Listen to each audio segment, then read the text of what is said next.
नमस्कार सभी को, स्वागत है ज्ञान सरोवर पब्लिकेशन यूट्यूब चैनल पर। तो अपन ने 4 टॉपिक राजस्थान का भूगोल के कर लिए थे। ठीक है, आज अपना 500 टॉपिक है राजस्थान का अपवा तंत्र। साथ साथ में आप इसको देख भी रहे होंगे। और जो 4 टॉपिक अपन ने करे थे वो to the point, exam orient, आपको डायरेक्ट इसमें से क्वेश्चन देखने को मिलेंगे। और जिसके पास भी बुक नहीं है तो मैंने बता दिया, एग्ज़ाम टाइम में आपके रिवीजन के लिए बहुत काम आएगी। अभी तो चलो आप यहाँ पे देख रहे हो, जिसके पास नहीं है वो आप डायरेक्ट यहाँ से व्हाट्सएप से स्पीड पोस्ट करा सकते हो। अभी इसकी क्या है, 10 बात करें जुलाई तक इसकी फ्री डिलीवरी है। ठीक है, तो आपको घर बैठे ये बुक आपको मिल जाएगी, 3 से 4 दिन में आपके पास पहुँच जाएगी। तो 9784329062 ये व्हाट्सएप नंबर है। यहाँ पे अपना पूरा एड्रेस भेजते ही आपको बुक यहाँ से ऑर्डर हो जाएगी। ठीक है, फिर अपन बात करें कि जो भी अपने जो यूट्यूब सब्सक्राइब नहीं कर रखा है वो सब्सक्राइब करके, और जो भी आपको अपन क्लास देखते हो उसके बारे में कमेंट ज़रूर करा करो, क्योंकि जो आपके कमेंट है वो मुझे बहुत मोटिवेशन देते हैं। तो बिना टाइम गंवाए अपन स्टार्ट करते हैं राजस्थान का अपवा तंत्र। ठीक है, अपवा तंत्र होता है क्या, मेन चीज़ क्या है। जैसे ये कोई मुख्य नदी है, इसके ये सहायक नदी है और ये उपसहायक नदी है, ये जो अपना जल ले जाती है, ठीक है, वही क्या कहलाता है, अपवा तंत्र कहलाता है। देखो, मुख्य नदी, उसकी सहायक नदी और उपसहायक नदियों द्वारा जल को बहाकर ले जाना अपवा तंत्र कहलाता है। ठीक है, और अपवा क्षेत्र क्या होता है, किसी नदी या निश्चित वाहिका द्वारा किसी क्षेत्र से जल बहाकर ले जाना, सेम चीज़ है। ठीक है, और राजस्थान की मैं बात करूं, जो अपवा तंत्र का निर्धारण कौन करती है, अरावली। ठीक है, अरावली की कुल लंबाई याद करो 692, याद आ रहा है, रिवीजन करोगे उतना ही फ़ायदा है। राजस्थान में लंबाई 550। देखो, राजस्थान में अपवा तंत्र का निर्धारण कौन करता है, अरावली करता है। ठीक है, और अरावली के जो पश्चिम में है वो तो कहलाता है अरब सागर, और अरावली के जो पूर्व में है ये वाला बंगाल की खाड़ी। ये एग्ज़ाम में पूछता है। अभी संस्कृत जो अपने सेकेंड ग्रेड की भर्ती हुई थी उसमें एक क्वेश्चन पूछा था कि राजस्थान में नदी प्रवाह कितने रूप में पाया जाता है, नदी प्रवाह कितने रूप में पाया जाता है। देखो, पहला प्रवाह इधर वाला अरब सागर, दूसरा प्रवाह बंगाल की खाड़ी वाला, तीसरा प्रवाह जो नदियाँ राजस्थान के अंदर ही रह जाती है, ना वो अरब सागर में आती है ना वो बंगाल की खाड़ी में आती है, अंदर ही रह जाती है, इनको बोलते हैं आंतरिक प्रवाह। जो राजस्थान में सबसे बड़ा है 61%। ठीक है, बंगाल की खाड़ी वाला है 24% और अरब सागर वाला है 16%। इसका कैसे भी ऑर्डर दे सकता है। ठीक है, ये भूलना नहीं है आपको। तो क्वेश्चन था, राजस्थान में नदी प्रवाह कितने रूप में पाया जाता है, तो 3 रूप में पाया जाता है। कौन कौन सा, अरब सागर, बंगाल की खाड़ी और आंतरिक प्रवाह तंत्र। ठीक है, ये देख लो यहाँ पे, ये रहा अरब सागर नदी तंत्र, बंगाल की खाड़ी और आंतरिक प्रवाह तंत्र। आंतरिक प्रवाह तंत्र वो तंत्र होता है जहाँ पे अपना जो नदियाँ होती है वो जल ना अरब सागर में ले जाती है ना बंगाल की खाड़ी में ले जाती है, उसका वहीं पे जिसका परसेंटेज यही नोट कर लो। जिसके पास बुक है तो इसका तो 60% हिस्सा, इसका 24%, ठीक है, इसका 16%, ये लिख लो यहाँ पे। अरब सागर नदी तंत्र की अपन बात करें, राजस्थान की वे नदियाँ जो अपना जल प्रत्यक्ष या अप्रत्यक्ष रूप से अरब सागर में ले जाती है। राजस्थान का सबसे छोटा तंत्र 16%, तो बड़ा कौन सा होगा, बंगाल की खाड़ी वाला। ठीक है, अरब सागर नदी तंत्र राजस्थान का सबसे छोटा अपवा तंत्र है जो 16% मैंने बता ही दिया है। मुख्य नदियों में डायरेक्ट क्वेश्चन आते हैं। जो मुख्य नदियाँ हैं इसकी, लूणी, माही, साबरमती और पश्चिमी बनास। लूणी की सहायक नदियाँ देख लो, लीलनी, मीठड़ी, बांडी, सूकड़ी, जो जेडी इम्पोर्टेंट है, सवाई, सागी और गुइया। डायरेक्ट क्वेश्चन पूछते हैं कि जो जड़ी, जवाई और गुइया किसकी सहायक नदियाँ हैं। क्वेश्चन कैसे भी पूछ सकता है आपसे। ठीक है, ये ध्यान रखना। माई की ईरू, एराव, लाखन, चाप, सोम, जाखम, अनास, हरन, भादर और मोरेन। मोस्ट इम्पोर्टेंट 2 क्वेश्चन बनते हैं। एक होता है मोरेल। मोरेल जो नदी है वो तो है अपने बनास की सहायक नदी, ध्यान रखना, आगे पढ़ भी लेंगे। एक है मोरेन, ये है माई की नदी। साबरमती में मानसी, वाकल, सही, हतमती। यहाँ से क्वेश्चन उठते हैं कि ये किसकी सहायक नदी है, ठीक है, माध्यम और वैतरक। पश्चिम बनास की नदी सीपू और सूखली। अभी आपको ये ध्यान रखना है, जो ये नदियाँ पढ़ रहे हो, ये अरावली के इधर पश्चिम में अपना अरब सागर की शाखा, ये सभी नदियाँ इधर आएगी, ये चीज़ ध्यान रखना है आपको, ठीक है। तो ये अपना पड़ा अरब सागरीय नदी अपोतंत्र की मुख्य नदियाँ और सहायक नदियाँ। अब बंगाल की खाड़ी की सहायक नदियाँ देख लो। बंगाल की खाड़ी में वही है जो नदियाँ बंगाल की खाड़ी की तरफ अपना जल ले जाएगी, वो मैंने बता दिया 24% है, ठीक है। और राजस्थान का सबसे बड़ा नदी तंत्र नहीं है, सेकंड नंबर का है, क्योंकि सबसे बड़ा तो आंतरिक प्रवाह तंत्र होगा 60, ये कितना प्रतिशत है, 24, ठीक है। चंबल नदी की बात करें, बामणी, मेज, बनास, सीप, काली सिंध, कुन्नू और पार्वती। देखो यहाँ से क्वेश्चन आया था। अब देखो क्वेश्चन कैसे भी आ सकता है, पूछा था काली सिंध की सहायक नदी नहीं है, तो आऊ, परवन एक और दे दी। अब ऑप्शन में था पार्वती, जो अब जिसने इसको, मैं तभी कहता हूँ, जिसने इस बुक को एक बार 3 से 4 बार रिवीजन कर लिया ना, उसको ज्योग्राफी का कहीं भी क्वेश्चन आएगा ना, वो नहीं रुकेगा, क्योंकि उसको पता है कि पार्वती चंबल की सहायक नदी है, काली सिंध की नहीं है, तो डायरेक्ट आंसर कर देगा, ठीक है। बनास की सहायक नदी कोठियारी, खारी, ये मैंने मोरेल बता दिया। मोरेन तो माही की और मोरेल बनास की, मैनाल और बेडच। काली सिंध की आऊ, परवन। पार्वती नदी की रातेड़ी, अंधेरी, कूल, डूबराज, बेतली, लासी और विलास। मेज की कुराल और बाणगंगा नदी। अब देखो आगे, आंतरिक प्रवाह तंत्र। मैंने बताया था राजस्थान का सबसे बड़ा तंत्र यही है, राजस्थान का सबसे बड़ा तंत्र, ये लाइन आपको यहीं रखनी है। और सेकंड नंबर का कौन सा तंत्र हो जाएगा, बंगाल की खाड़ी 24 वाला। थर्ड नंबर पे अरब सागरीय। मैं क्वेश्चन भी पूछ लूँ, जैसे कि राजस्थान के अफवाह तंत्र का अवरोही मतलब बड़े से छोटा क्रम बताओ, तो सबसे पहले आंतरिक, ठीक है, उसके बाद बंगाल की खाड़ी, उसके बाद अरब सागर, ठीक है, ऐसे आपको ध्यान रखना है। आंतरिक प्रवाह तंत्र वो अफवाह तंत्र होता है जिनका नदी का उद्गम स्थल तो होता है, परंतु समाप्ति स्थल राजस्थान में वो कहीं भी हो जाता है, ठीक है। ये मरुस्थल मैदानी में लुप्त हो जाती, इसीलिए इनको बोलते हैं आंतरिक प्रवाह तंत्र। राजस्थान में 60% याद आएगा, 60, 24 और 16। मुख्य नदी में घग्गर, अंत्य प्रवाह की सबसे बड़ी नदी कांतली, अंत्य प्रवाह की सबसे छोटी नदी कांकनई, साबी, रूपारेल, रूपनगढ़, मेहनता, खारी और खंडेला या खंडेल। अब देखो ये तो हो गई अपने आंतरिक प्रवाह की नदी तंत्र। अब इनको एक एक से डिटेल से पढ़ते हैं। सबसे पहले आता है आंतरिक प्रवाह तंत्र की नदी अपनी घग्गर।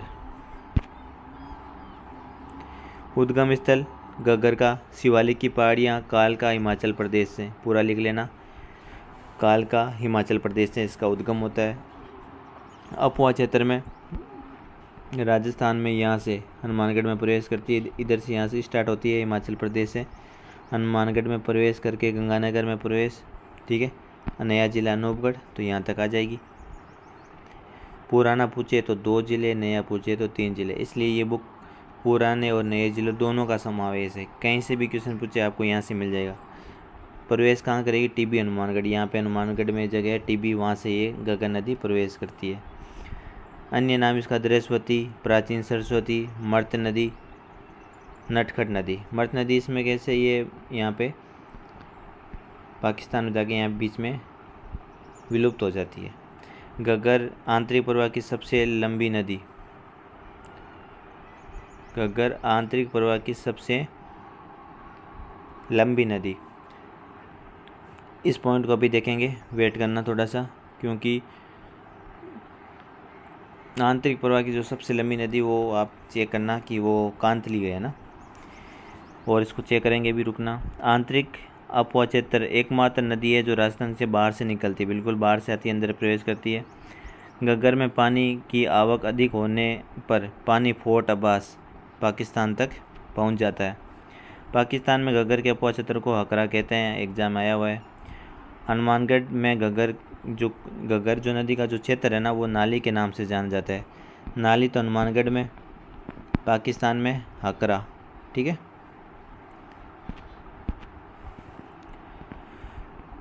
गंगानगर में घग्गर के अफवाह क्षेत्र को शेखावटी, रुको, गंगानगर में घग्गर के अफवाह क्षेत्र को क्या कहते हैं? सोडावाटी कहते हैं। 3 क्वेश्चन बन गए। हनुमानगढ़ में नाली, गंगानगर में सोडावाटी, पाकिस्तान में हकरा। घग्गर किनारे सिंधु घाटी सभ्यता के स्थल काली सिंध, रंगमेल हनुमानगढ़, ठीक है, दोनों ही हनुमानगढ़ में। बनावली हरियाणा, ये इसके यहाँ पे इस नदी पे जो बसे हुए सभ्यता स्थल है। घग्गर के मैदान में गेहूँ, चावल, कपास के लिए प्रसिद्ध है, जिसे काठी और बग्गी भी कहा जाता है। मोस्ट इम्पोर्टेंट है काठी और बग्गी। जो घग्गर नदी का जो मैदान होता है ना, उसको काठी और बग्गी कहा जाता है। जैसे बनास नदियाँ नीचे, इसको छप्पन का मैदान कहते हैं, ठीक है।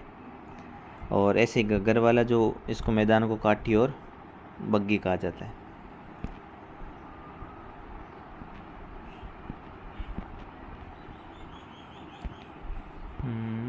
ठीक है, अच्छा वो आपका क्लियर ऐसे कर देता हूँ मैं। देखो 2 क्वेश्चन बनते हैं। हर चीज़ों को क्या है, पूछने का अलग तरीका होता है। देखो, घग्गर आंतरिक प्रवाह की सबसे लंबी नदी, 645 किलोमीटर। कैसे? देखो, घग्गर यहाँ से कालका यहाँ पे हिमाचल प्रदेश से शुरू होती है, गंगानगर, हनुमानगढ़, अनूपगढ़ और यहाँ होते हुए पाकिस्तान तक जाती है। ये कुल लंबाई है ना, ये इसकी है अपने 465 किलोमीटर। तो ये तो पूछे कि आंतरिक प्रवाह की सबसे लंबी नदी, नॉर्मल क्वेश्चन आ जाए। अब एक क्वेश्चन ऐसे बनेगा, राजस्थान में पूछ ले कि आंतरिक प्रवाह की सबसे लंबी नदी कौन सी, तब कांतली आएगा। देखो, क्योंकि ये तो राजस्थान से शुरू होती है और राजस्थान में ही ख़त्म हो जाती है। राजस्थान के संदर्भ में पूछेगा तो देखो, अभी देखते हैं यहाँ पे नीचे हो, ये रहा। कांतली नदी का उद्गम होता है खंडेला की पहाड़ियाँ सिक्कर से, प्रवाह क्षेत्र सिक्कर, नीम का थाना, झुंझुनू। झुंझुनू तक हो गया, मतलब आंतरिक प्रवाह की नदी होगी। कांतली नदी, देखो ये क्वेश्चन यहाँ से बनेगा, वो तो सब आंतरिक प्रवाह की सबसे लंबी नदी हो जाएगी। कौन? घग्गर। अब क्वेश्चन ऐसा आएगा, पूर्णतः राजस्थान में बहने वाली, पूर्णतः नाम लग गया, ठीक है, मतलब बाहर नहीं जाएगी। पूर्णतः राजस्थान में बहने वाली आंतरिक प्रवाह की सबसे लंबी नदी जो 100 किलोमीटर के लमसम है, तो वो कौन सी है? कांतली नदी। तो मेरे हिसाब से दोनों डाउट आपकी क्लियर हो गए होंगे। 2 क्वेश्चन बनेंगे। राजस्थान की सबसे नॉर्मल पूछ ले, राजस्थान में आंतरिक प्रवाह की सबसे लंबी नदी घग्गर, पूर्णतः आंतरिक प्रवाह राजस्थान की सबसे लंबी नदी कांतली, ठीक है। ये कांक ने ये मैंने बताया कि सबसे आंतरिक प्रवाह की सबसे छोटी नदी है। जैसलमेर में, एक सेकंड,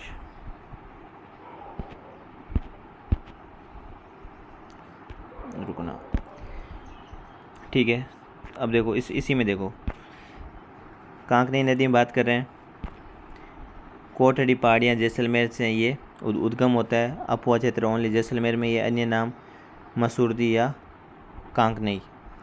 कांकनई आंतरिक प्रवाह की सबसे छोटी नदी है, ठीक है। कांकनई जैसलमेर में मीठे पानी की बुझ झील का निर्माण करती है। ये भी पूछा हुआ है कि बुझ झील कहाँ है जैसलमेर में। बुझ झील कौन से पानी की है, खारे पानी या मीठे पानी? मीठे पानी की। कहाँ पे है? जैसलमेर में, ठीक है। और इसका निर्माण कौन करता है? कांकनई। अब कैसे क्वेश्चन पूछे तो आप डायरेक्ट यहाँ से कर सकते हो। तो अपने आंतरिक प्रवाह की नदी एक तो घग्गर पढ़ ली, एक अपने कांतली पढ़ ली, एक अपने कांकनई पढ़ ली। अब है सभी नदी आंतरिक प्रवाह वाली।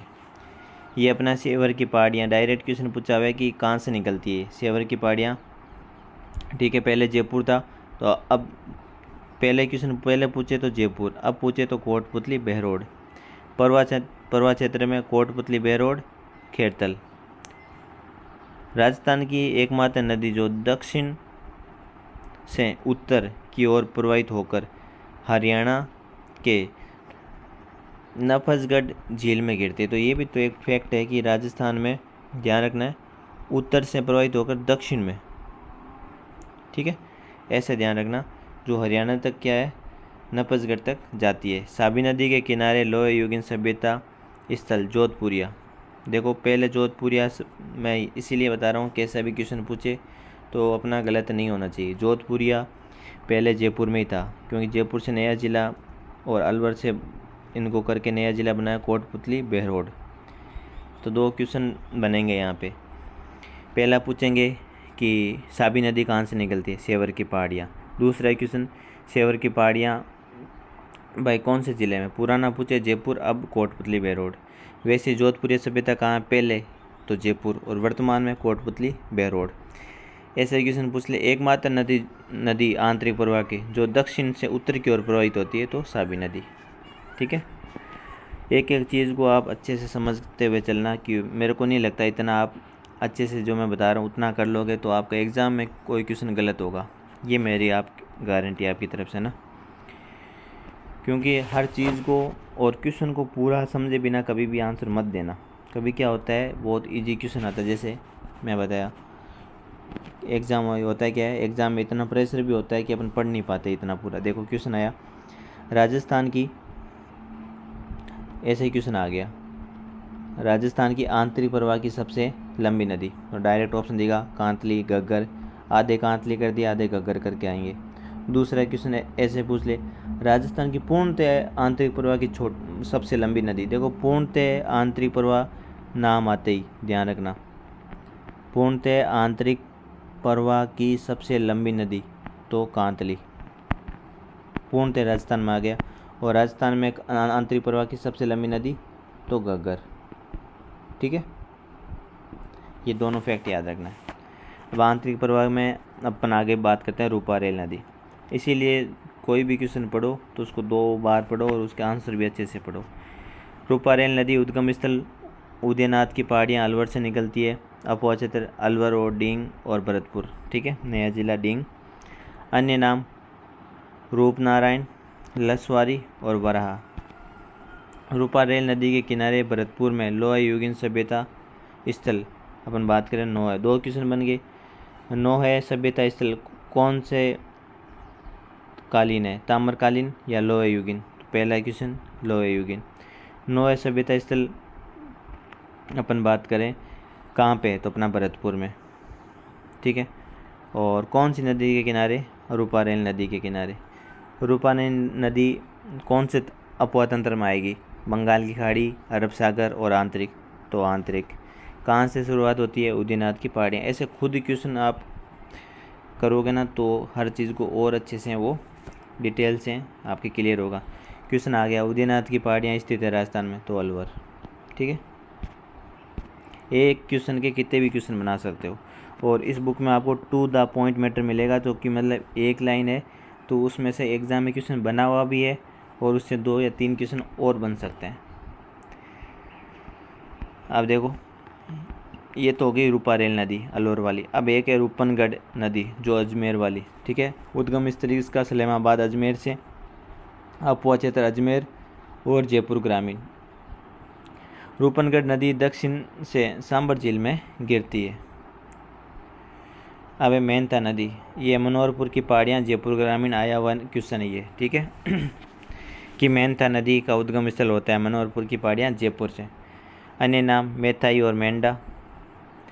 परवा क्षेत्र में जयपुर ग्रामीण। सांबर झील में सर्वाधिक, ये भी क्वेश्चन आया, सांबर झील में सर्वाधिक लवणता लाने वाली नदी है मेहनता। और दक्षिण से सांबर झील में गिरती है रूपनगढ़। रूपनगढ़ और मेहनता को इम्पोर्टेंट है, ध्यान रखना ये भी।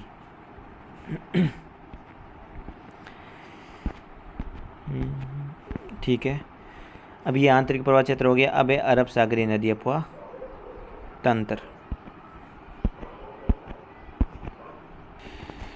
ठीक है, अरब सागरी नदी तंत्र, इसमें अपनी सबसे पहले नदी तंत्र आती है लूनी नदी। ठीक है, तो ज़्यादा से आप जो भी वीडियो देखते हो ना अपने दोस्तों को ज़रूर बताएं। और जो अपनी राजस्थान की भूगोल हमने इस बुक में बहुत मेहनत करी है, 6 से 8 महीने इस बुक में हमने दिए हैं कि टू द पॉइंट आपको पता है कि बुकों में इतना कचरा लिखा रहता है कि कभी कभी पता नहीं चलता है, इतनी फालतू की चीज़ें पढ़ लेते हैं और जो एग्ज़ाम में जो टू द पॉइंट क्वेश्चन आता है उस पर अपना ध्यान नहीं जाता है। इसीलिए इस बुक को एकदम टू द पॉइंट आप खुद ही देख रहे होगे, जो आप सब जानते होंगे कि इसको अपन ने कितना अच्छे से तैयार करा हुआ है। तो इसलिए अपने जो पहली बुक है इसके बाद इतिहास और कला संस्कृति की बुक आएगी, तो मैं चाहता हूँ कि जल्दी बुक आए। इसलिए जितनी ज़्यादा बच्चों के पास ये बुक पहुँचेगी उतना ही क्या है, हमारा भी फ़ायदा है और आपका भी फ़ायदा है। क्यों, हमारी जो मेहनत कर रखी है 6 से 8 महीने में क्योंकि अपना इतना है नहीं कि अपनी पब्लिकेशन की बाकियों की तरह अपने पास वो इतने पैसे हैं कि इतना अपन उसमें प्रमोशन वगैरह में लगा दें, कि हमारा प्रमोशन आप खुद ही हो। जहाँ आप लाइब्रेरी में जाते हो या कहीं भी आप पढ़ रहे हो या आपके दोस्त हैं, उनको ये बुक ज़रूर पहुँचाएँ। क्यों, जब हमने इतनी मेहनत करी है तो थोड़ा सा आप भी मेहनत कर सकते हो कि भाई बच्चों तक पहुँचाएँ। तो इसलिए आप जहाँ भी रहते हो तो आपके दोस्त लाइब्रेरी वगैरह कोचिंग कुछ भी करते हो तो उन सबको ज़रूर बताएं कि एक बार जो अपना बुक पढ़ लेगा। मैं आपको एक रियलिटी बात बताता हूँ। एक बार अपनी लाइब्रेरी में अपनी बुक आई थी, ठीक है, ये किसी एक लड़की ने ली थी, तो फिर पढ़ के लगभग उस लाइब्रेरी की लड़कियों ने वहाँ पे बुक मंगवा ली, और जो उनके पास पहले बुक थी वो उसने वहीं पे रख दी। क्योंकि एक तो ज़्यादा मैटर होता है तो वो टाइम खाता है, और टू द पॉइंट होता है तो उसको पढ़ने में भी। इसमें 208 पेज मैं आपको बताऊँ, 208 पेज एग्ज़ाम टाइम में, जो आप जैसे 2 महीने बचते हैं उसको 3 से 4 बार आराम से आप इसका रिवीजन कर सकते हो, ठीक है। तो मैं जिसके पास भी, आपके पास दोस्त वगैरह जो भी हो या लाइब्रेरी वगैरह, तो सबको बताएं कि ऑनलाइन जो लेना चाहता है वो आपको मैंने नंबर बता दिए, ठीक है। ये यहाँ से उनको नंबर दे सकते हो कि यहाँ से मैसेज करके आप मंगवा सकते हो। अभी फ्री डिलीवरी है उनके लिए, जब भी मंगाओगे तब तक फ्री डिलीवरी में उनको दे देंगे। 9784329062, ठीक है। इस चीज़ का विशेष ध्यान देना। तो अपन स्टार्ट करते हैं। अरब सागर नदी तंत्र, तो इसमें लूनी नदी, ठीक है। इसका उद्गम नागपाड़ अजमेर से होता है। ये भी पूछते हैं कि नागपाड़ अजमेर से कौन सी नदी का उद्गम होता है, लूनी नदी। समाप्ति कच्छ के रण गुजरात, क्योंकि अरब सागर वाली तुम्हें अभी आंतरिक प्रभाव पर देख रहे थे, वो अंदर ही रह रही थी। अब पढ़ रहे हैं अरब सागर की जो अपने अपवा तंत्र, ये नदियाँ इधर आएगी, कच्छ का रण गुजरात, ठीक है। कुल लंबाई 356 या 495 किलोमीटर पर, राजस्थान में इसकी लंबाई है 330।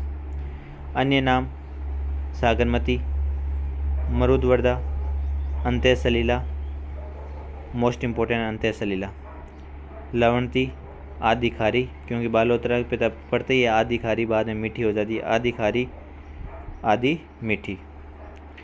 परवा क्षेत्र में बात करते हैं, अजमेर, नागौर, ब्यावर, पाली, जोधपुर ग्रामीण, बालोतरा, बाड़मेर और सांचौर क्षेत्रों में ये परवा क्षेत्र होता है। अब देखो एक एक चीज़ का देखो अपने कितना इसको विस्तार से दे रखा है कि एग्ज़ाम में कैसे ही क्वेश्चन पूछे, तो बहुत मेहनत कर रखी है। तो इस मेहनत को आप बच्चों तक पहुंचाने का काम आप सबका है। अब देखो कच्छ का रण में यहाँ से स्टार्ट होती है नागपाड़ अजमेर से। कौन सी नदी है ये, अपनी लूनी नदी है, ठीक है। अब देखो जैसे जैसे लूनी नदी स्टार्ट होती है, सबसे पहले यहाँ पे आती है लीलनी नदी, ठीक है, मीठड़ी नदी, इधर गुइया, इधर बांडी। एकमात्र नदी जो दाईं ओर से आती है वो जोजड़ी। ये क्वेश्चन आया अभी एग्ज़ाम में, देखो सब इधर से आ रही है, सूकड़ी, जवाई, मेथाई, खारी, सागी, और फिर ये कच्छ के रण में गिर जाती है। तो जोजड़ी नदी मोस्ट इम्पोर्टेंट है, आप ध्यान रखना। तो ये आप मैप से भी आराम से इसको समझ सकते हो। लूनी नदी पश्चिमी राजस्थान की सबसे लंबी नदी, ठीक है, ये ध्यान रखना। आपको पता ही है कि लूनी नदी है जो पश्चिमी राजस्थान की सबसे लंबी नदी है और सबसे बड़ी नदी है। कौन से, पश्चिमी राजस्थान की। ये देखो शब्द पर गौर करना। जो राजस्थान में कुल अपवा तंत्र का लगभग 10.40% है, ठीक है। लूनी नदी बेसिन में प्राचीन जलोढ़ मृदा बांगर का विस्तार होता है। पूछ सकता है प्राचीन जलोढ़ मृदा बांगर का विस्तार कौन से नदी बेसिन में होता है, तो लूनी बेसिन में। सांचौर में लूनी नदी का अपवा जो क्षेत्र होता है सांचौर जिले में, वो रेल, ठीक है। लूनी नदी का परवा क्षेत्र गोडवाड़ प्रदेश कहलाता है। जैसे माई नदी का अपने अपवा क्षेत्र देखा था 56 का मैदान, वैसे लूनी का ध्यान रखना गोडवाड़ प्रदेश। ये डायरेक्ट क्वेश्चन पूछे हुए हैं। लूनी बेसिन में वर्षा जल संरक्षण की परंपरागत विधि नेहटा, नेस्टा, नेडा कहलाती है। एग्जाम में पूछे हुए सारे, ठीक है, ये ध्यान रखना। कालिदास ने लूनी नदी को अंत्य सलीला कहा था, एग्जाम में कहा आया हुआ है। लूनी बेसिन का उत्तरी भाग थली और पूर्वी भाग काला बूरा डूंगर, ये भी पूछा हुआ है। जो लूनी नदी का उत्तरी भाग है वो तो थली, और पूर्वी भाग है वो काला बूरा डूंगर कहलाता है। लूनी नदी का प्रारंभिक नाम अजमेर में सागरमती था। पहले इसको अजमेर में सागरमती, फिर इसका लूनी नाम हो गया। कालिदास ने अंत्य सलीला कहा है। ये मैंने सवाल क्वेश्चन बता ही दिया था। दाईं ओर से मिलने वाले मैप में भी दिखाया था जोजड़ी, और बाईं ओर से ये लीलनी, मीठड़ी, बांडी, सुकड़ी, जवाई, सागी। तो जोजड़ी नदी को ध्यान रखना है। लूनी नदी की सहायक नदियों में एकमात्र दाईं ओर से मिलने वाली नदी है लूनी में जोजड़ी, बाकी बाईं ओर से सारी एक ही नदी है ये। उद्गम से समाप्ति स्थल की ओर से सहायक नदियों का क्रम। कहाँ से उद्गम? लीलनी, मीठड़ी, बांडी, जोजड़ी, सुकड़ी, जवाई। लास्ट नदी कौन सी थी देखी? उद्गम लीलनी से, अंत सागी से। अब एग्जाम में क्वेश्चन आ जाए कि अंत की दो नदियां बताओ, तो जवाई और सागी ऑप्शन आपको याद है तो आप ऑप्शन एलिमिनेट करके भी आंसर आराम से दे सकते हो, जवाई और सागी। अब देखो एक एक उद्गम से एक एक देखते हैं। लूनी की जो पहली उद्गम वाली नदी है वो है लीलनी नदी। सोजत पाली, समाप्ति स्थल लूनी नदी। अपवा क्षेत्र पाली। लूनी की सबसे पहले मिलने वाली नदी कौन सी है? ये लीलनी। अब आती है मीठड़ी, सोजत पाली से, दोनों पाली से होगी। समाप्ति लूनी, परवा क्षेत्र लीलनी और मीठड़ी दोनों पाली से। बांडी नदी, ये भी हेमावास, हेमावास बांध भी है पाली में, और हेमावास से उद्गम होती है। बांध भी, हेमावास बांध कहाँ पे है? पाली में, एग्जाम आया हुआ है। समाप्ति स्थल लूनी नदी, लाखेर गांव में। सहायक नदी गहैया या गुइया, ठीक है। राजस्थान में सर्वाधिक प्रदूषित नदी, राजस्थान की सर्वाधिक प्रदूषित नदी कौन सी है? बांडी। तो पाली वाली 3 जिलों वाली बताओ, लीलनी, मीठड़ी और बांडी। राजस्थान की सर्वाधिक प्रदूषित नदी बांडी। और वैसे लूनी नदी का ये आपको पता है कि कारखानों के कारण इसका भी जल क्या है? प्रदूषित हो जाता है। जोजड़ी नदी, बहुत बार एग्जाम में पूछा हुआ है। पोंडुल गांव नागौर में इसका उद्गम होता है, और जो समाप्ति स्थल है ये लूनी नदी। और ये राजस्थान, ये लूनी में मिलने वाली दाईं तरफ से एकमात्र नदी है। अपवा चंदर नागौर और जोधपुर ग्रामीण। लूनी नदी में दाईं ओर से मिलने वाली एकमात्र सहायक नदी जोजड़ी है। जोजड़ी लूनी नदी की एकमात्र सहायक नदी है जो अरावली से नहीं निकलती। बाकी लगभग जो राजस्थान की एक क्वेश्चन आया हुआ है कथन में, राजस्थान की अधिकांश नदियाँ अरावली से निकलती है, पर जोजड़ी नहीं निकलती। सुकड़ी नदी, ये भी इसका देसूरी पाली से। समाप्ति स्थल लूनी नदी बालोतरा, जोपवा चंद्र पाली, जालोर, बालोतरा। प्रमुख बांध देखो, सरदार समंद बांध पाली में, हेमावास बांध भी पाली में हो गया। बांकली बांध, लिख लो इसको, जितनी बार याद करोगे कोमा लगा के। बांकली बांध कहाँ है? जालोर में। कौन सी नदी पर? ये भी पूछा हुआ है। सुकड़ी। अब क्वेश्चन आपको खुद को बनाना है। सरदार समंद बांध, हेमावास बांध, दोनों बांध पाली में। सुकड़ी नदी कहाँ से निकलती है? देसूरी पाली से, ठीक है। जवाई नदी, इसका उद्गम स्थल होता है गोरिया गांव पाली से, लूनी में मिल जाती है बाड़मेर में। पाली, जालोर, सांचौर, बाड़मेर में इसका अपवा क्षेत्र है, ठीक है। जवाई नदी पाली व सिरोही की सीमा बनाती है। ये देखो, जवाई नदी लूनी की सबसे लंबी सहायक नदी कौन सी? जवाई। लूनी की दाईं ओर से मिलने वाली एकमात्र नदी जोजड़ी। लूनी की सबसे लंबी सहायक नदी जवाई, कहाँ से? गोरिया गांव पाली से निकलती है। जवाई नदी पाली और सिरोही की सीमा बनाती है। पूछ ले पाली और सिरोही की सीमा कौन बनाती है? तो जवाई नदी। प्रमुख बांध जवाई बांध पूछते हैं, सुमेरपुर पाली। देखो, सरदार समंद बांध, ठीक है। जवाई बांध, हेमावास बांध, ठीक है। ये तीनों बांध कहाँ पे है? पाली में। बांकली बांध कहाँ है? जालोर में, ठीक है, भूलना मत। सहायक नदियाँ खारी और मेथाई। मेथाई नदी कोमलगढ़ अभ्यारण्य में प्रवाहित होती है। खारी नदी साइला, जालोर में, लूनी में मिलती है, जहाँ से जवाई को जवाई 2 कहा जाता है, ठीक है। अब है सागी नदी, ये जालोर की जसवंतपुरा पहाड़ियाँ से निकलती है। सागी नदी लास्ट नदी है, याद है आपको? लूनी की, अभी पढ़ रहे थे सागी नदी, इसलिए ये भी भूलना मत, इंपॉर्टेंट है। समाप्ति स्थल लूनी बाड़मेर में, परवा क्षेत्र जालोर, सांचौर, बाड़मेर। लूनी की सबसे अंत में मिलने वाली नदी यही है। तो अपन ने अरब सागर में पहली नदी पढ़ ली, लूनी नदी। अब दूसरी नदी पढ़ते हैं, माही नदी। माही नदी को आदिवासियों की गंगा, कांठल की गंगा, दक्षिणी राजस्थान की गंगा कहा जाता है। अगर पश्चिमी राजस्थान की गंगा बोले तो देखो क्वेश्चन तो घुमाने वाले कैसे भी घुमा सकते हैं। पश्चिमी राजस्थान मतलब एकमात्र जो सबसे बड़ी नदी है लूणी, ठीक है, भूलना मत। दक्षिण राजस्थान की गंगा पूछ ले तो अपनी माही नदी। तो ऐसे चीज़ों को ध्यान रखना। देखो आदिवासियों की गंगा, कांठल की गंगा और दक्षिणी राजस्थान की गंगा। तो माही नदी यहाँ से स्टार्ट होती है अपने, एक सेकंड, ये देखो ये अपना राजस्थान है, यहाँ पे डूंगरपुर, ये बांसवाड़ा। राजस्थान में उल्टे यू आकर, देखो उल्टा यू दिख रहा है क्या आपको, ऐसे करके ये ऐसे। ये भी पूछा हुआ है उल्टे यू आकार की राजस्थान में कौन सी नदी है, तो माही नदी अरब सागर में गिरेगी। देखो यहाँ से तो उद्गम होगा और यहाँ गिरेगी। महंद झील जो एमपी में, यहाँ से माही नदी का उद्गम होता है। ऐसे ऐसे ऐसे पूरी चल के अपने खंबात की खाड़ी अरब सागर में गिरती है, ठीक है। पहले नदी इरू या एराव, चाप, लाखन और जाखम, ठीक है। सोम, मोरेन, मोरेल पूछे तो बनास, भादर, अनास। देखो एक ही नदी है इधर से, देखो अनास ये इधर से आ रही है बाईं से, बाकी सब देखो दाईं ओर से ही है।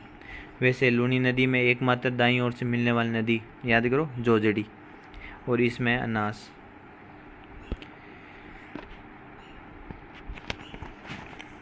आगे देखते हैं, तो इस मैप को अच्छे से देखना। जो माही नदी का उद्गम महद झील मध्य प्रदेश में, मैंने बता दिया। समाप्ति स्थल खंबात की खाड़ी गुजरात तक, प्रवाह क्षेत्र बांसवाड़ा और डूंगरपुर, दो ही जिलों में बहती है। ये उल्टे यू आकार की है। राजस्थान में खांडू बांसवाड़ा से प्रवेश करती है। कुल लंबाई 576 किलोमीटर पर राजस्थान में लंबाई 171 किलोमीटर है। माही नदी करक रेखा को 2 बार काटती है, देखा ना उल्टा यू बनाती है। ये करक रेखा जा रही है, तो एक तो यहाँ काट दिया और एक यहाँ काट दिया, ठीक है, दिख रहा है आपको। ये देखो एक यहाँ और एक यहाँ, तो उल्टे यू आकार की जो करक रेखा को गया राजस्थान में क्या है 2 बार काटती है। माही नदी राजस्थान में दक्षिण में प्रवेश करती है और दक्षिण में ही समाप्त हो जाती है। ऐसी नदी तो पहली बार ही देखी है ना, तो यही है वो। माही बेसिन को प्राचीन काल में पुष्प प्रदेश कहा जाता था। माही बेसिन के 3 भाग हैं। छप्पन का मैदान, ये मैंने सब आपको बता दिया, क्वेश्चन पूछा हुआ अभी BSTC में पूछा था। छप्पन का मैदान 2 ही जिले, बाप मतलब बांसवाड़ा और प्रतापगढ़, ऐसे याद करना है आपको, बाप। छप्पन का मैदान बोले तो बाप। छप्पन की पहाड़ियाँ तो बाड़मेर में, पर मैदान बाप। कांठल का मैदान एक ही है, कांठल प्रदेश प्रतापगढ़। वागड़ प्रदेश तो वागड़, वे का मतलब बे, डूंगरपुर, डे का मतलब, वे का मतलब बांसवाड़ा, डे का मतलब डूंगरपुर। इसी में आंसर हो जाएगा, सब चीज़ का इसी में लिखा हुआ है, ठीक है। तो वागड़ में डूंगरपुर बांसवाड़ा, कांठल में प्रतापगढ़ और छप्पन का मैदान में बाप, प्रतापगढ़ और बांसवाड़ा। ये एग्ज़ाम में क्वेश्चन पूछा हुआ है और वापस बार बार यही क्वेश्चन पूछेंगे, ठीक है। ये मैंने बता दिया। बाईं ओर से अनासी आती है, दाईं ओर से ईरू, चाप, लाखन, सोम, मोरेन, भादर, ठीक है। और आपको पता ही है एक चीज़, एक सेकंड यहीं बता देता हूँ। सोम, माही और जाखम जो त्रिवेणी संगम बनाती है, ठीक है। इनका आगे डिटेल से बातें करेंगे, ठीक है। 4 त्रिवेणी संगम में वो अपन अच्छे से बात कर लेंगे। ईरू या एराव देख लो। माही नदी की सबसे पहले नदी यही ईरू मिलती है। बजाज सागर बांध से पहले मिलने वाली सहायक नदी कौन सी है, ईरू या एराव। मोस्ट इम्पोर्टेंट है, माही में सबसे पहले नदी कौन सी मिलती है, ईरू या एराव। फिर आती है चाप, कालीजरा, पहाड़िया, बांसवाड़ा, ठीक है।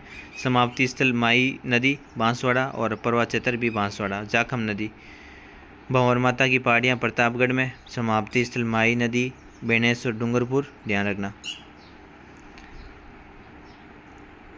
अफवाह चंद्र, प्रतापगढ़, उदयपुर और डूंगरपुर। जाखम नदी होगी। सोम नदी मोस्ट इम्पोर्टेंट है, बिछमेड़ा की पहाड़ियाँ उदयपुर से निकलती है। समाप्ति स्थल इसका माही नदी है और बेनेश्वर में यहाँ पे ये त्रिवेणी संगम बनाती है। मैंने बताया सोम माही जाखम, ये बेनेश्वर में त्रिवेणी संगम बनाती है, सोम माही जाखम, याद रखना। आगे इनकी डिटेल से बात करेंगे। प्रवास क्षेत्र उदयपुर, सलेमपुर, डूंगरपुर। मोरेल नदी, मोरेल तो बनास की, मोरेल बनास की और मोरेन ने नीचे आ रहा है तो माही की। डूंगरपुर पहाड़ियाँ, समाप्ति स्थल माही नदी और प्रवास क्षेत्र डूंगरपुर ही होगा ये, ठीक है। मोरेल पूछे तो बनास, मोरेन पूछे तो माही। बादल नदी डूंगरपुर में, माही नदी का समाप्ति स्थल है यहीं पे गुजरात में, प्रवास क्षेत्र डूंगरपुर। अनास नदी आम्बोर गांव की पहाड़ियों से उद्गम होती है, समाप्ति स्थल माही नदी गलियाकोट डूंगरपुर में ना, राजस्थान में प्रवेश ये करती है। मेरेडीखेड़ बांसवाड़ा और राजस्थान की सबसे अंत में मिलने वाली सहायक नदी है जो बनास में, ठीक है। राजस्थान में माही में सबसे अंत में, देखो ईरू या एराव तो सबसे पहले मिलती है और सबसे अंत में अपने अनास। अब आ जाओ, अपन ने लूनी नदी पढ़ ली, अरब सागर में मिलने वाली, माही नदी पढ़ ली, अब पढ़ रहे हैं तीसरी साबरमती नदी, ठीक है। साबरमती अरावली की पहाड़ियाँ उदयपुर से निकलती है, समाप्ति स्थल खंबात की खाड़ी गुजरात में। देखो जो तीनों नदियाँ अरब सागर वाली पड़ी, लूनी, माही, पश्चिमी बनास उदयपुर से निकलती है, ये सब की सब कहाँ जाएगी, अरब सागर में। प्रवास क्षेत्र उदयपुर। साबरमती नदी राजस्थान की न्यूनतम प्रवास क्षेत्र वाली नदी है, छोटा सा ही इसका प्रवास क्षेत्र है। पर सहायक नदी एग्जाम में पूछते हैं, मानसी, वाकल, सही, हतमती पूछते हैं एग्जाम में, माजम, वेतरक और मेसवा। मानसी वाकल नदियों पर राजस्थान की सबसे लंबी जल सुरंग देवास जल सुरंग बनाई गई है। मानसी वाकल नदियों पर राजस्थान की जो सबसे लंबी सुरंग कौन सी है, जल सुरंग, वो देवास जल सुरंग है। वो कौन सी नदियों पे, मानसी और वाकल नदियों पे। कहाँ पे, देवास जल सुरंग उदयपुर में, ठीक है, पूछा हुआ एग्जाम में ही। राजस्थान की पहली सुरंग सही जल, जो सही नदी सुरंग वाला है, ये ध्यान रखना। राजस्थान की पहली सुरंग सही जल जो सही नदी पर है, ठीक है। अगला है अरब सागर में गिरने वाली नदी है पश्चिमी बनास नदी, नया सनवाड़ सिरोही से ये निकलती है, पश्चिमी बनास नदी। समाप्ति स्थल कच्छ की खाड़ी है ये, ठीक है। पूर्वा क्षेत्र सिरोही में, सहायक नदियाँ सीपू और सूकली पश्चिमी बनास की। अब यहाँ से स्टार्ट होता है अपना, एक सेकंड, लास्ट बचता है। पहले आपने पढ़ा था आंतरिक प्रवाह क्षेत्र 60 है ना, फिर है अरब सागर वाला पढ़ा अपन ने 16%। अब अपन पढ़ रहे हैं बंगाल की खाड़ी वाला 24% प्रवाह क्षेत्र। सबसे पहले बंगाल की नदी तंत्र में आता है बाणगंगा नदी तंत्र, ठीक है। बेराट की पहाड़ियाँ कोट, देखो बेराट की पहाड़ियाँ शुरू में क्वेश्चन पूछता तो अब सबको पता है, बेराट सभ्यता वगैरह जितनी भी नदियाँ थी बेराट की पहाड़ियाँ, ठीक है। ये बाणगंगा नदी पहले जयपुर से निकलती थी बेराट की। अब नए ज़िले बनते ही जो बेराट पूरा का पूरा जो अपन माने वो कोटपुतली बेरोड में आ गया। तो नए ज़िलों के अनुसार कुछ भी क्वेश्चन पूछे कि बेराट से संबंधित कौन से ज़िलों में है, तो कोटपुतली बेरोड। पुराने क्वेश्चन आता है तो कोई दिक्कत है ही नहीं, बेराट की पहाड़ियाँ जयपुर में, तो वैसे कर देना। तो इसीलिए इस बुक को ऐसे बनाया है कि जो पुराना या नया दोनों का समावेश करा है, कि स्टूडेंट को ये नहीं लगे कि भाई पढ़ूँ या नहीं पढ़ूँ, तो दोनों का आपके दिमाग में रहेगा। समाप्ति स्थल यमुना नदी आगरा में इसका मिल जाती है, ये चंबल, ये अपने फिर चंबल में मिलती है, चंबल अपने यमुना में मिल जाती है। प्रवाह क्षेत्र कोटपुतली बेरोड, जयपुर ग्रामीण, दौसा और भरतपुर। देखो अर्जुन की गंगा, रुंडित सरिता और रुंडित नदी और ताला नदी, ये एग्जाम में पूछता है कि अर्जुन की गंगा, रुंडित नदी और ताला नदी किसके अन्य नाम है, तो बाणगंगा नदी के। कुल लंबाई 380 किलोमीटर, राजस्थान में लंबाई इसकी 240 किलोमीटर। सहायक नदियाँ सुधी, सावन, पलासन। सुधी, सावन और पलासन, थोड़ा एग्जाम में कभी ध्यान रखना, कभी पूछ भी ले कि सुधी, सावन और पलासन किसकी सहायक नदी है। फिर अपने आता है इसमें प्रमुख बांध जम्मू और रामगढ़ बांध मोस्ट इम्पोर्टेंट है, जो जयपुर ग्रामीण में, पहले जयपुर में था, अब जयपुर ग्रामीण, जो अलग अलग बना दिए जिले, जयपुर शहर और जयपुर ग्रामीण, उसके अकॉर्डिंग। ठीक है, ये आप ध्यान रखना। आगे अपन बढ़ते हैं इसमें। तो बंगाल नदी तंत्र में सबसे पहले नदी आ गई अपने बाणगंगा नदी। आगे देखो, बाणगंगा नदी के किनारे कोटपुतली बेरोड में लोहे युगीन सभ्यता की खोज की गई है। देखो कौन सी यहाँ पे सभ्यता, ये देख लो बस, बेराट सभ्यता।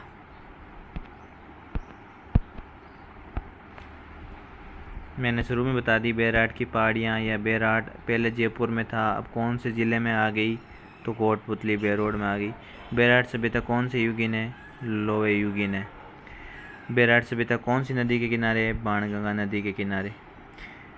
अब आपके ऊपर है कि आप चीज़ों को कैसे याद रखते हो। क्वेश्चन आता है कि बेराट सभ्यता स्थित है, और वहाँ पे ऑप्शन में नॉर्मल पुराना क्वेश्चन दे दिया तो जयपुर। नया क्वेश्चन बेराट सभ्यता कौन से ज़िले में है, और कोटपुतली बेरोड ऑप्शन में है, तभी हो जाएगा।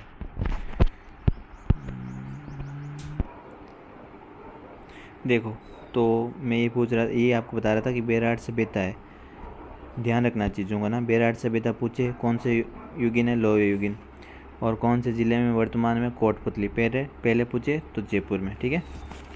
और बेराट सभ्यता कौन सी नदी पर, बाणगंगा। अब मैं यहाँ पे एग्ज़ाम में जैसे सेकंड ग्रेड में आए हुए क्वेश्चन में आपको मैं बता रहा हूँ, 4 त्रिवेणी संगम बता रहा हूँ, वो आप नोट कर लो। अच्छा, बनास में आ ही जाएंगे, ठीक है। देखो यहाँ नीचे मैं इसे बता रहा था, इससे पहले ही आपको यहाँ दिख जाएंगे। ये देखो यहाँ पे एक बार रुको। अगली जो बंगाल की खाड़ी में नदी गिरने वाली है वो है बनास नदी। ये खमनोर की पहाड़ियाँ से उद्गम होता है, पूछा हुआ एग्जाम में। राजसमंद में समाप्ति स्थल चंबल नदी, और रामेश्वर सवाई माधोपुर।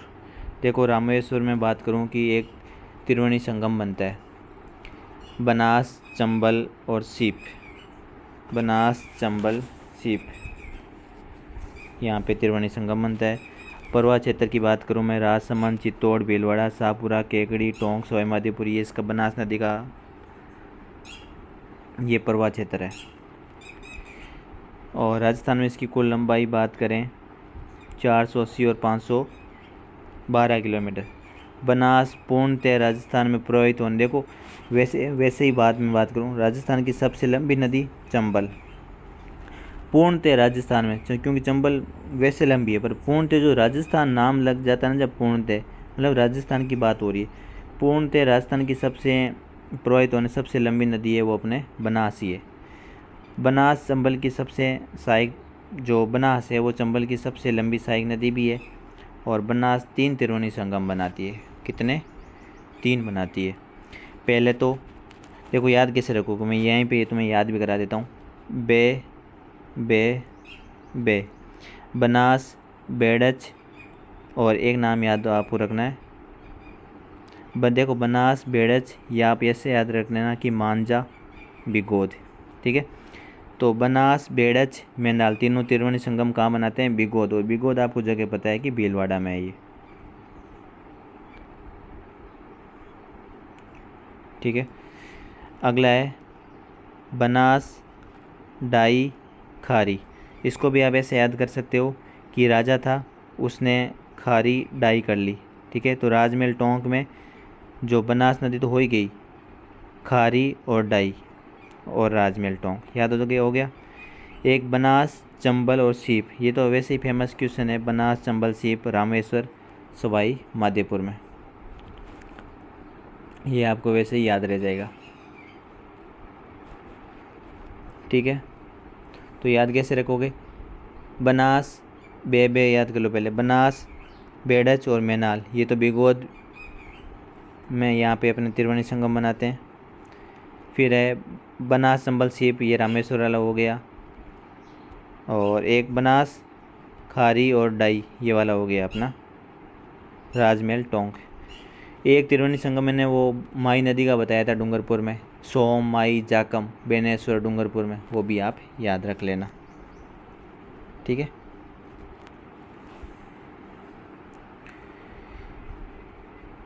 और तो ये वाला लगभग सारे हो गए। तो यहाँ से कंफर्म क्वेश्चन एग्ज़ाम में पूछते हैं भाई, ध्यान रखना, एक एक चीज़ आप इसको भूलना मत।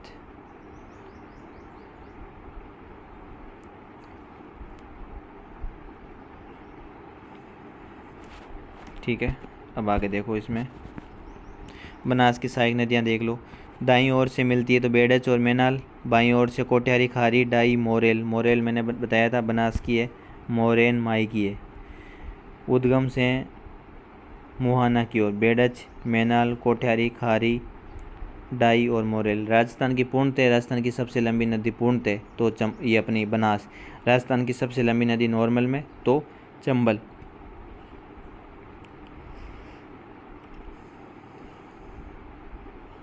अब एक मैं आपको यहाँ पे क्वेश्चन बताता हूँ, ये आप नोट कर लेना कि अफवाह क्षेत्र की दृष्टि से राजस्थान के नदी तंत्र का आरोही क्रम बताओ। वापिस क्वेश्चन बोल रहा हूँ, मैं लिख देता हूँ यहाँ पे ये क्वेश्चन। अफवाह क्षेत्र, डायरेक्ट मैं बता देता हूँ क्वेश्चन, आप समझ जाओगे। अफवाह क्षेत्र का ऑर्डर लिखना है आपको, अवरोही क्रम बता देता हूँ। अवरोही मतलब पहले बड़ा फिर छोटा। अफवाह क्षेत्र का अवरोही क्रम, जो पहले बड़ा, तो अफवाह क्षेत्र सबसे ज़्यादा बड़ा कौन सी नदी का है, तो बनास। सबसे बड़ा अफवाह क्षेत्र बनास नदी का है। बनास के बाद किसका है, तो बता देना, लूनी का है। ये क्वेश्चन यहाँ पे ये ध्यान रखना, अफवाह क्षेत्र की बात कर रहा हूँ मैं, कि कौन सी नदी का अफवाह क्षेत्र सबसे बड़ा है, तो सबसे बड़ा तो बनास का है। उसके बाद किसका, बनास के बाद किसका अफवाह क्षेत्र बड़ा है, लूनी का। लूनी के बाद अफवाह क्षेत्र किसका बड़ा है, चंबल का। चंबल के बाद अफवाह क्षेत्र किसका बड़ा है, माई का। तो इन चारों में छोटा अफवाह क्षेत्र किसका हो गया, माई का। माई के बाद छोटा है इसमें चंबल का, लूनी का, फिर बनास का। तो ये भूलना नहीं है। डायरेक्ट क्वेश्चन कभी पूछते हैं, क्वेश्चन घुमा के कैसे भी पूछ सकता है कि राजस्थान में अफवाह क्षेत्र का अवरोही क्रम बताओ, सबसे ज़्यादा किसका है। अवरोही मतलब बनास का सबसे ज़्यादा अफवाह क्षेत्र, ठीक है। और समथिंग आप मानोगे तो 45,000 इसमें वर्ग किलोमीटर में आ जाएगा। लूनी का आ जाएगा 34 के समथिंग, 34,000। 18,000 के समथिंग चंबल का आ जाएगा, और 16,000 के समथिंग वर्ग किलोमीटर अपने माई का आ जाएगा। ये भूलना मत, ये नोट डाउन कर लेना। यहाँ पे डायग्राम भी दे रखा है, ठीक है। बेड़च, बनास, मैनाल, कोठियारी, खारी, डाई, मोरेल, ये जाके जो बनास नदी है फिर चंबल में मिल जाती है। अब देखो, पहली है इसमें बेड़च नदी की बात करते हैं जो बनास में मिलती है।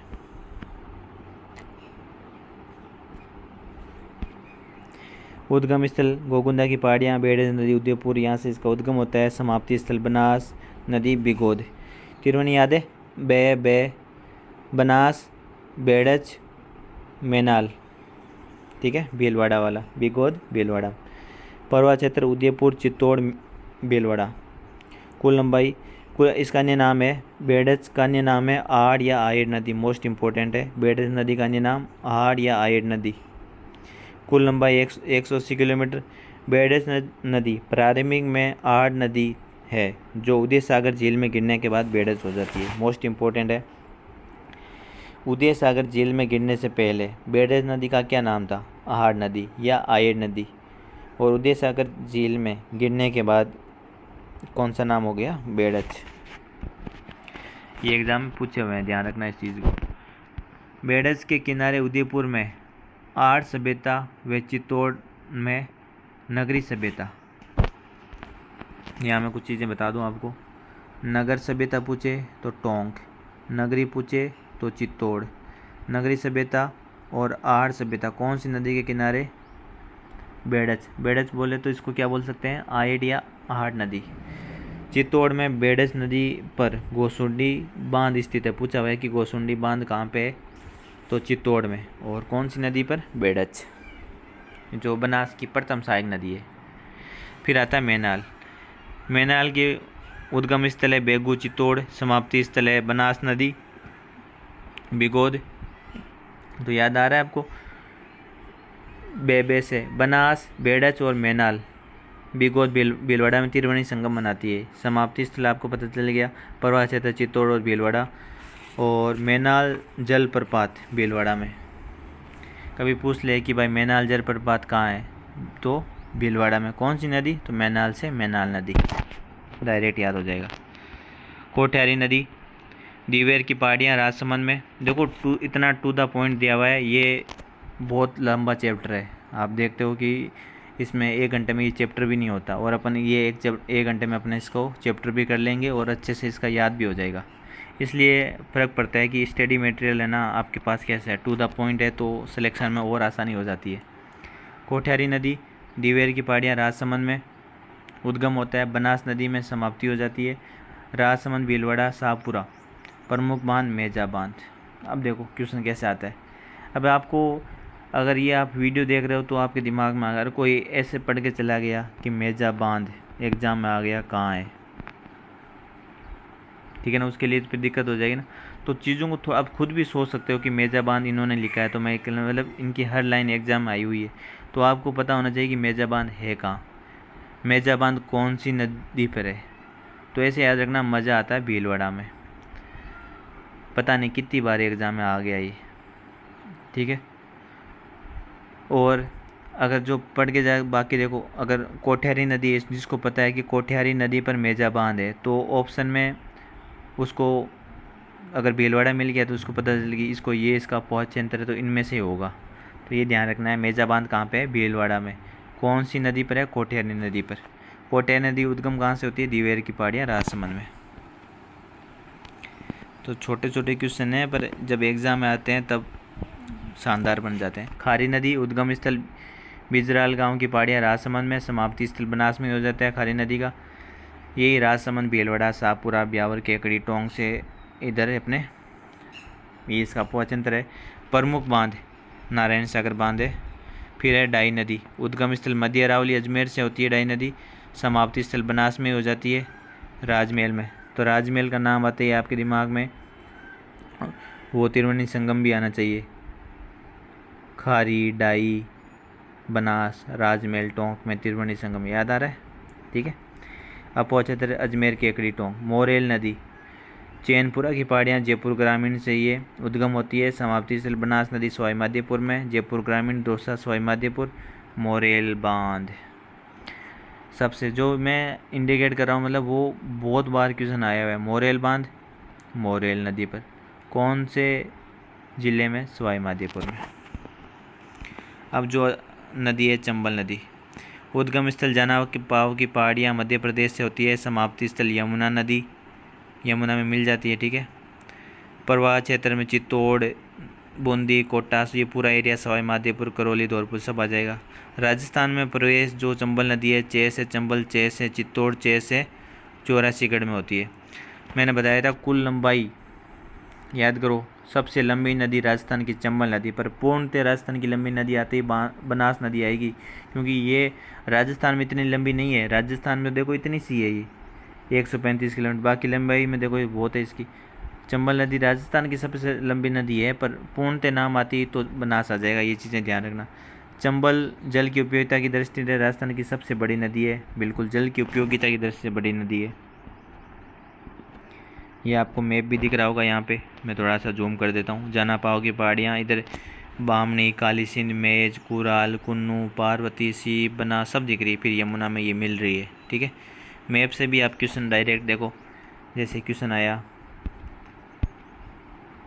चंबल जाना पाओ की पहाड़ियों से निकलती है, पर इसको पता चल गया पार्वती, ये क्वेश्चन पार्वती इसकी सहायक नदी है, तो ये काली सिंध की तो सहायक नदी नहीं हो सकती ना, तो डायरेक्ट यहाँ से भी क्वेश्चन कर सकते हो। सीप हो गया, कुन्नू हो गया, काली सिंध हो गया, मेज हो गया, कुराल, बनास, बामनी, तो क्वेश्चन आप कैसे भी कर सकते हो अगर अच्छे से समझ में आ गया। चंबल नदी तंत्र राजस्थान का सबसे बड़ा नदी तंत्र है। देखो क्वेश्चन में फ़र्क है। चंबल नदी तंत्र राजस्थान का सबसे बड़ा नदी तंत्र तो है। चंबल सतही जल की दृष्टि से राजस्थान की सबसे बड़ी सतही, देखो जल बहुत है। और किसका अफवाह क्षेत्र सबसे ज़्यादा था, याद करो, अभी मैंने ऑर्डर बताया था, बनास, लूणी, चंबल, माई, वो ऑर्डर। अफवाह क्षेत्र का अवरोही क्रम बताया था मैंने, बड़ा, पहले बनास, फिर लूणी, फिर चंबल, फिर माई। और चंबल नदी तंत्र राजस्थान की सबसे बड़ा नदी तंत्र है, क्योंकि जल इसमें बहुत है, जल दृष्टि में राजस्थान में सबसे बड़ा है। और ये चंबल की सहायक नदियाँ देख लो, दाई में पार्वती, कुन्नू, कालीसिंध, सीप, बाई में बामनी, मेज, कुराल, बनास। ये याद रखना, डायरेक्ट क्वेश्चन पूछते हैं। अगर आपको चंबल की सहायक नदियाँ याद है ना, तो एग्जामिनर एक ऑप्शन बाकी सहायक नदियाँ पूछेगा ना, उसमें उठा के पटक देगा। जैसे बना कोई भी पूछ ले, लूनी की सहायक नदियाँ बताओ, लूनी की कौन सी सहायक नदी नहीं है, 3 ऑप्शन तो वहाँ से देगा, एक यहाँ से दे देगा, मेज लो। कोई सी भी नदी में, एक में अभी पार्वती दे दिया था, ये पार्वती दे दिया, एक में बामनी दे देगा। तो ये आपको चंबल की सहायक नदियाँ आपको याद रखनी है। आगे पार्वती नदी, उद्गम स्थल सिरोही एमपी से होता है, समाप्ति चंबल में मिल जाती है, सवाई माधोपुर में, पाली गांव में। परवा क्षेत्र में बाराकोटा, सवाई माधोपुर। राजस्थान में प्रवेश ये करियाहाट 12 में होता है। पार्वती नदी राजस्थान व मध्य प्रदेश की सीमा 2 बार बनाती है। मोस्ट इम्पोर्टेंट है कि भाई वो नदी बताओ जो राजस्थान और मध्य प्रदेश की 2 बार सीमा बनाती है, तो पार्वती नदी है। पार्वती नदी की सहायक नदियाँ रातेड़ी, अंधेरी, डूबराज, ये अपने पहले भी देखा था, कुल, लासी, बैंतली और विलास। कुन्नू नदी भी एमपी से निकलती है, चंबल में मिलती है, कोटा में, और राजस्थान में प्रवेश करती है मुसेरी 12 में। कालीसिंध उद्गम स्थल, ये भी एमपी से निकलती है, बागली गांव से, और समाप्ति स्थल चंबल नदी। परवा क्षेत्र झालावाड़, कोटा।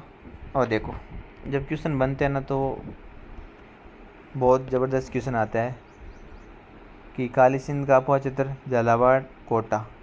अब देखो एक नोनेरा बांध भी है, कहाँ पे, बहुत फेमस क्वेश्चन है ये, कहाँ पे, कोटा में, एग्जाम में बहुत बार पूछा है। राजस्थान में कालीसिंध प्रवेश करती है, बिंदा, झालावाड़, सहायक नदियाँ आहू और परवन। ठीक है, जब आपको बाकियों की सहायक नदियाँ जो मेन नदियाँ उनकी याद होती है ना, बाकी ऑप्शन कट ही जाते हैं। बामनी नदी हरिपुरा पहाड़ियाँ चित्तौड़ से निकलती है, चंबल में समाप्ति हो जाती है।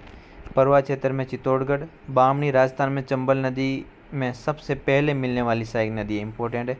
सबसे पहले चंबल में कौन मिलती है, बामनी। कुराल नदी ऊपरमाल पठार चित्तौड़ से निकलती है, चंबल में समाप्ति हो जाती है, और चित्तौड़ और इसका बूंदी इसका परवा क्षेत्र है। मेज नदी मैंने बताया था मंडलगढ़ भीलवाड़ा से निकलती है।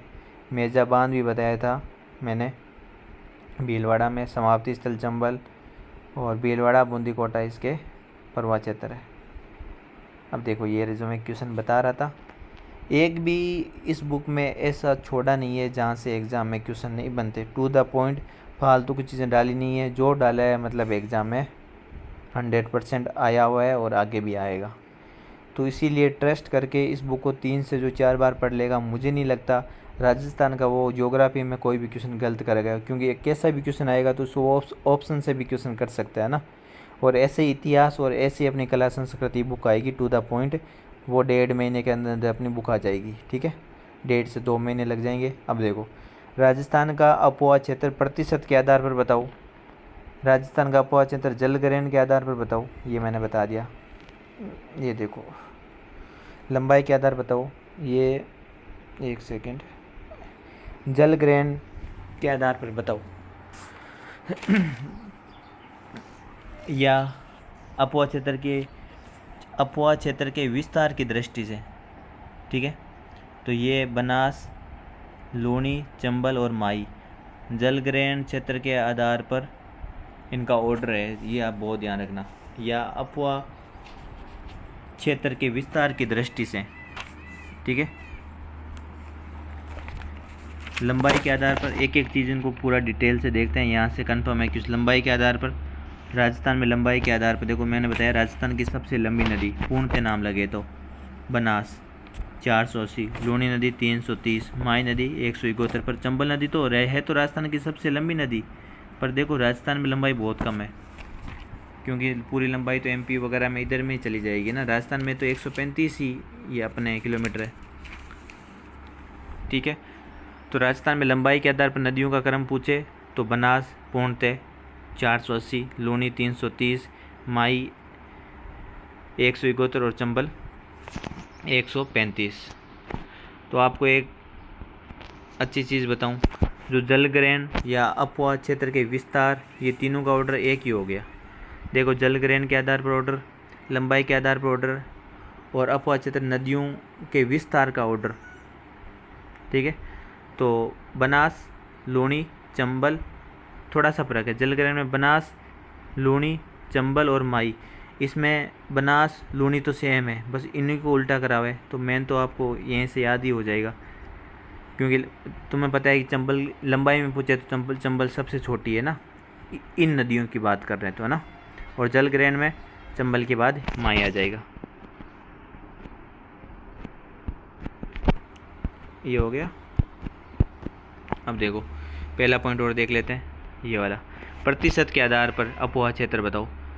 अब देखो, प्रतिशत में मैंने बताया था, ये क्वेश्चन आपने पहले भी देखा था कि चंबल में जल बहुत है ना, सतही जल बहुत है। तो प्रतिशत के आधार पर बात करें अपवाह क्षेत्र में, चंबल नदी का प्रतिशत में, क्योंकि यही भी राजस्थान की सबसे लंबी नदी है, अपन बात करें वैसे पूरी लंबी नदी है, राजस्थान में तो बनास आ जाएगी। चंबल नदी 20%, लूणी नदी 10%। प्रतिशत के आधार पर अपवाह क्षेत्र, बनास 9.80 और ये आ जाएगी माई नदी 4%। ये प्रतिशत के आधार पर ध्यान रखना। और एक फोर्थ पॉइंट है कुल लंबाई मैंने बताया था कि चंबल की ज़्यादा है, पर राजस्थान में तो कुछ है ही नहीं, 135 ही है। माई, चंबल नदी की लंबाई 966। फिर माई, कुल लंबाई की बात करें, ऑर्डर पूछ ले कि कुल लंबाई का ऑर्डर बताओ, 573 माई। बनास की कुल लंबाई 480 और लूणी की कुल लंबाई है 356। ये क्वेश्चन तब आएगा जब नॉर्मल क्वेश्चन राजस्थान में नदियों का अवरोही क्रम बताओ, तो यही रह जाएगा। अवरोही मतलब बड़े से छोटा, अवरोही बड़े से छोटा नदियों का क्रम। अगर यूँ पूछ ले पूर्णतः राजस्थान में बहने वाली सबसे लंबी नदियों का ऑर्डर बताओ, तो ये आ जाएगा। राजस्थान में लंबाई बनास की ज़्यादा है, फिर लूणी है, फिर माई है, फिर चंबल है। ठीक है, ये दोनों क्वेश्चन आप ध्यान रखना, रटना नहीं है, चीज़ों को समझना है। अगर यूँ आपको पता है राजस्थान में सबसे लंबी नदी कौन सी, चंबल ही है नॉर्मली, राजस्थान को नहीं छोड़े तो अपन, और राजस्थान में पूछे तो बनास है। ठीक है, ये दोनों ऑर्डर ऐसे करके आप इनको लिख लेना अच्छे से। जिसके पास बुक है उसको तो डायरेक्ट उसको पढ़ना है, और जिसके पास बुक नहीं है वो इनको अच्छे से लिख लेना। मैं इसीलिए कह रहा हूँ, जिसके पास बुक नहीं है, बहुत छोटी सी बुक है 280 पेज की, 208 पेज की, तो आराम से आप इसको पढ़ सकते हो। टू द पॉइंट है, एक एक चीज़ इसमें दी हुई है। और अब जो अगला जो चैप्टर है वो अपना कल करेंगे, इसको राजस्थान की सिंचाई परियोजना। तो जो भी क्लास लेते हैं वो सबको शेयर ज़रूर करें, और ये बुक का जो मैं बता रहा हूँ कि ये सभी दोस्तों को ज़रूर बताएं, क्यों हमने इतनी मेहनत करी है, और हमारे जो प्रमोशन करता है वो आप ही और कोई नहीं है। जितना आप बच्चों को तक पहुँचाओगे तो उतना ही अपना हमारी मेहनत को भी फ़ायदा है और आपको भी फ़ायदा है। ठीक है, तो ये अपन राजस्थान की सिंचाई परियोजना कल इसको शुरुआत करें। ये मैं आपके लिए यहाँ पे यूट्यूब पर करा रहा हूँ, वरना बुक वगैरह तो आपको पता है आई हुई बुक अभी कोई नहीं करवा रहा है ना, इसीलिए करा रहा हूँ कि आपको एग्ज़ाम में भी कोई भी कैसा भी क्वेश्चन आए तो आपको पता चल जाएगी क्वेश्चन कहाँ से आएगा, और कोई नया क्वेश्चन बने वो भी बता दूँ। तो इसलिए आपका भी फ़र्ज़ बनता है कि इसको लाइक, शेयर और जितने भी कमेंट ज़रूर करें कि अपनी क्लास ले रहे हो कैसी लगी। कुछ नहीं जाता, 1 सेकंड जाता है कमेंट में ना, फिर जो पढ़ाने वाले को लगता है कि अच्छा पढ़ रहे हैं। कमेंट नहीं करते तो ऐसे लगता नहीं है कि भाई कोई पढ़ रहा है, या ऐसे ही देख के इंटरेस्ट ले रहे हैं या नहीं ले रहे। तो जैसा भी आप लगते हैं तो कमेंट ज़रूर करो। कोई आप रील देखते हो पूरे दिन ऐसे भी, तो 1-2 मिनट में कुछ नहीं जाता ना। तो ये अपना स्टार्ट करेंगे राजस्थान की सिंचाई परियोजना, नेक्स्ट क्लास इसकी होगी। धन्यवाद सभी को।